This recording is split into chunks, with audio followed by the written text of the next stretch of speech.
જીવન પાથેનું એક પાથું કે માણસ થોડીક સમજપૂર્વકનું જીવન જીવતા શીખે તો પણ બસ છે. પોતાના ઘરની અંદરથી પણ એક સામાન્ય બાબતમાંથી ઘણું બધું શીખવાનું હોય છે. એક મકાનના ઓરડામાં એના ખૂણામાં એક મીણબત્તી સળગતી હતી અને બીજા ખૂણામાં એક અગરબત્તી સળગતી. મીણબત્તીનો પ્રકાશ હતો, બધે અજવાળું પાથર્યું હતું. એટલે મીણબત્તીએ અભિમાનપૂર્વક તિરસ્કારથી અગરબત્તીને કહ્યું કે અરે એલિયો, હું કેટલી ભાગ્યશાળી છું.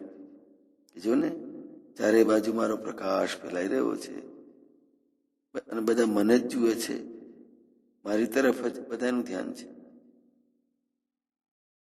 અગરબત્તીએ બહુ જ હળવાશથી, ધ્યાનથી અને સભ્યતાથી કહ્યું કે તારી વાત બહુ સાચી છે, પરંતુ પરીક્ષાના મુશ્કેલ સમયમાં ધીરજ અને સાહસપૂર્વક જો તું અડગ રહી શકે તો તારા પ્રકાશની સાર્થકતા કિંમત.